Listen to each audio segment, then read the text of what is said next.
શહેરમાં આવનાર સમયમાં ગણેશ ઉત્સવની શાંતિપૂર્વક ઉજવણી થાય અને શાંતિ ડહોળનાર ઈસમો સામે કડકમાં કડક પગલાંની માંગ સાથે સમસ્ત હિન્દુ સમાજ તરફથી વડોદરા શહેર પોલીસ કમિશનરને આવેદનપત્ર આપી રજૂઆત કરવામાં આવી।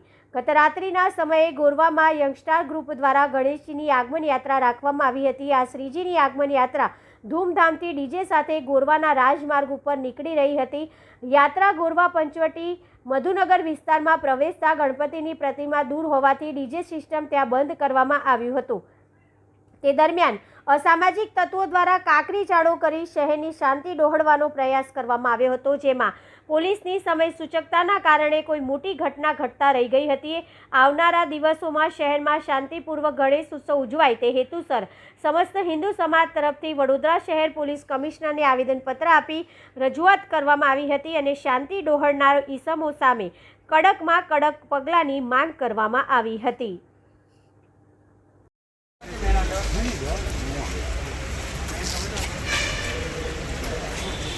हरेंडे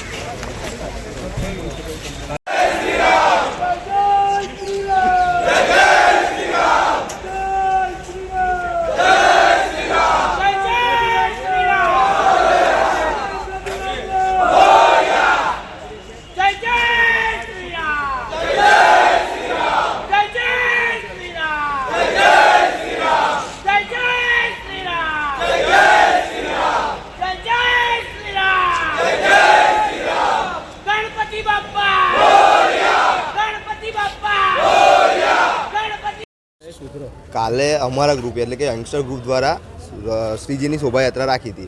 હવે આપણે પંચવટીથી જેવા નીકળ્યા ત્યાંથી શોભાયાત્રામાં જ્યાં ત્યાં ઇવેન્ટ હતી એ પૂરી થઈ ત્યાંથી આપણે મધુનગર વિસ્તારમાં પૂછ્યા। હવે મૂર્તિ આપણી થોડી દૂર હતી અને આપણું ડીજેનું જે સિસ્ટમ હતી ત્યાં આવીને આપણે બંધ કરી દીધી કે મૂર્તિ દૂર હતી, ડીજે બંધ કરીને આપણે સારી આગળ વધતા હતા। હવે એવામાં થયું કેવું કે આપણે ત્યાં પહોંચ્યા એટલામાં જ કોઈ ધાર્મિક કોઈનું જે બી છે ધાર્મિક ત્યાંથી જ આપણે લોકલી વિડીયો પણ છે કે ભાઈ ત્યાંથી જ આપણને પથ્થરમારો ચાલુ થઈ ગયો હતો। હવે આપણું કહેવું એવું છે કે આ બધું તહેવાર આપણા તહેવારમાં જ કેમ થઈ રહ્યું? કોઈ દિવસ આપણે એવું સાંભળ્યું છે કે ભાઈ બીજા કોઈ તહેવારમાં હિન્દુએ પથ્થરમારો કર્યો છે કોઈ જગ્યાએ? એવું આપણે કઈ જગ્યાએ સાંભળ્યું નથી। હવે બધા એવું કહે છે કે ભાઈ ઈજા થઈ નથી, તો શું આપણા તંત્ર એવું રાહ જોવાની કે કોઈને ઈજા થાય પછી જ એક્શન લેવાની? કેમ કે અત્યારે પૂછવામાં આવે છે કે કોઈને ઈજા થઈ, પણ ઈજા હું ઈજા આટલું બધું આપણે બધા એવું કહે છે કે ભાઈ કદાચ કોઈ સાહેબ શ્રી કોઈ મેડમે કીધું કે ભાઈ કોઈ પથ્થરમારો થયો। અત્યારે અમારી જોડે વિડીયો છે કે દેખાયા છે, આપણે વિડીયો અત્યારે બતાવીશું સાહેબને। કાલે પોલીસ તંત્ર ત્યાં હતું, તમે વિડીયો બતાવ્યા હતા એમને? હા, સાહેબને બતાવેલા જ છે આપણે। પીસીમાં પણ એ લોકો પોલીસ તંત્ર એવું જ કહે છે કે તે પથ્થરમારો થયો ને કોઈને ઈજા નહીં થઈ, તો પોલીસ તંત્ર ખોટું બોલે છે? પણ સાહેબ એવું થોડી રાહ જોવાય કે કોઈને ઈજા થાય ત્યાં સુધી? આટલો મોટો પથ્થરમારો થયો તો કોઈને ઈજા થાય એની રાહ ના જોવાય ને? ઈજા જ્યારે થશે ત્યારે એક્શન લેશે પોલીસ। એટલે આપણું કહેવાનું એવું મતલબ છે કે સાહેબ સપોઝ એવું વિચાર લો કે ભાઈ કોઈને ઈજા થઈ હતી અને મોટી ઈજા થઈ તો ત્યારે આપણે એક્શન લેશે પોલીસ તંત્ર। હવે બીજી વસ્તુ એ છે કે ભાઈ આપણે બધી પરમિશન લઈને જ બધું કાર્ય કરે છે, તો સાહેબશ્રીઓને બધાને ખબર જ હતી કે ત્યાંથી શોભા વિતરણ તો પૂરતું પ્રોટેક્શન તો ત્યાં મળવું જોઈએ હતું ને કે ભાઈ આ બધી ભૂલ કોની? અમારી તો છે નહીં સાહેબ। આટલું બધું જો આવડી મોટી આટલા બધી સંખ્યામાં હોય તો કમસે કમ આ લોકો આટલી બધી હિંમત કરી શકે તો પછી આપણે એવું જ વિચારવું કે ગમે ત્યારે આ વસ્તુ થવાની જ છે। પોલીસ તંત્ર તરફ શું માંગ છે તમારી? પોલીસ તંત્ર તરફ એક જ માંગ કે સાહેબ આ જે થયું અમારે પરમિશન લઈને થયું તો આ વસ્તુ ના થવી જોઈએ। હજુ તો આપણે કેટલા એવા ગણેશ મંડળો છે જ્યાં અમુક શોભાયાત્રાઓ બાકી જ છે, તો આપણે શું વિચારવાનું કે હવે શોભાયાત્રા નહીં કાઢવાની? હવે સાહેબ બીજું એવું છે કે ભાઈ આપણને કેમ તકલીફ પડે છે બધી વાતમાં? હવે કાલે જે થયું એ જે બી થયું લૂંટી જાય એમાં આપણા હિન્દુ ભાઈઓને જ મારવામાં આવ્યા ત્યાં, કેમ એ વસ્તુ થઈ ત્યાં ને ત્યાં? વિપુલ પરમાર। વિપુલ પરમાર।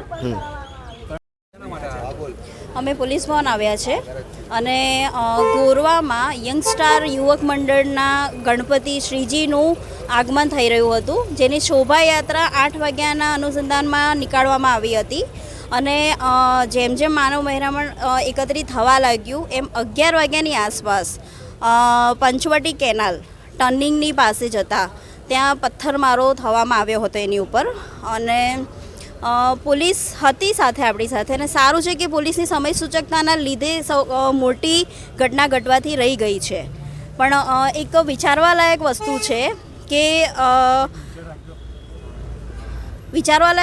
છે કે જ્યારે પણ હિન્દુ સમાજનો કોઈ તહેવાર હોય ત્યારે જ કેમ કાકરી ચાળો કરવામાં આવે છે? અને અમારી પાસે વિડીયો પણ છે એનો કે એક ચોક્કસ સંપ્રદાયના ધર્મસ્થાન ત્યાંથી જ પથ્થર આવ્યા છે અને એને એક અધિકારી એક વાતને આખું અલગ જ વખોડી નાખ્યું છે કે બધાની પાસે એનો કયા પ્રૂફ છે. અધિકારીની વાત કરો?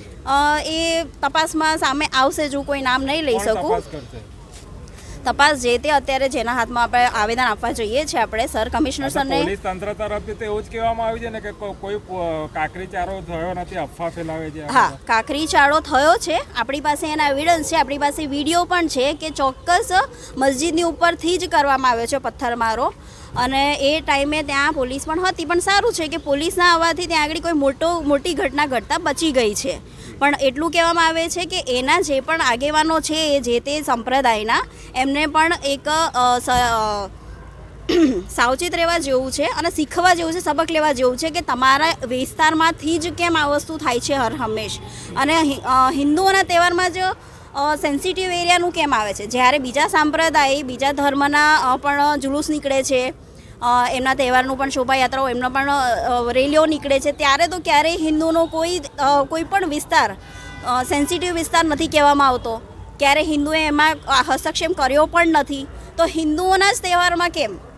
કે પછી એવું છે કે પછી હિન્દુના વિસ્તારમાં હવે સેન્સિટિવિટી લાવવા જરૂરી છે? હિન્દુને જગાડવા માંગો છો? હિન્દુ જાગેલો જ છે, પણ તમે એમને ઉશ્કેરી રહ્યા છો આ બધું કરીને. હિન્દુના તહેવારમાં જ કેમ? આ શરૂઆત છે અને આ એક જાતનું આ લોકો ચેલેન્જ કરી રહ્યા છે કે પોલીસ પર હોવા છતાં, પરમિશન મળવા છતાં શરૂઆતમાં જ અમે આ રીતે કરીએ છીએ, અમને કોઈનો ડર નથી. તો અત્યારે અમે એક જ માંગ માટે આવ્યા છે કે શ્રીજીનો જે તહેવાર છે, ગણપતિ ઉત્સવ જે છે એ શાંતિપૂર્ણ થઈ જાય. બસ અમારી એ જ માંગ છે. કાલે જે કાકરી ચારો થયો, તમે એવું કહો છો કોઈને ઈજા થઈ હતી? ઈજામાં હા, 1-2 શખ્સને થઈ હતી, એ પણ આપણી પાસે છે જ ફોટા. અને એ લોકો પણ સામાન્ય જ છે, ના નોર્મલ છે, સામાન્ય છે, વધારે નથી. બીજું પણ શું નુકસાન થયું હતું? નુકસાન એટલે બસ રિક્ષાનો કાચને થોડું નુકસાન થયું હતું, જ્યાં તે વાહનો હતા એને થયું હતું. સારું છે કે વ્યક્તિઓને થોડું ઘણું જ નુકસાન થયું, વધારે નથી થયું. પણ આ કે કાલ ઉઠીને જો આના કડક પગલાં લેવામાં નહીં આવે તો આ લોકોએ એક તમને ઇન્ટિમેશન આપ્યું છે કે અમે વધારે પણ કરી શકીએ છીએ. તો હજી પણ સમય સૂચકતાથી આપ લોકો જે પણ પગલાં લઈ શકો છો, સારા કડક લઈ શકો છો. શું નામ તમારું? સુષ્મા સોલંકી, સામાજિક કાર્યકર.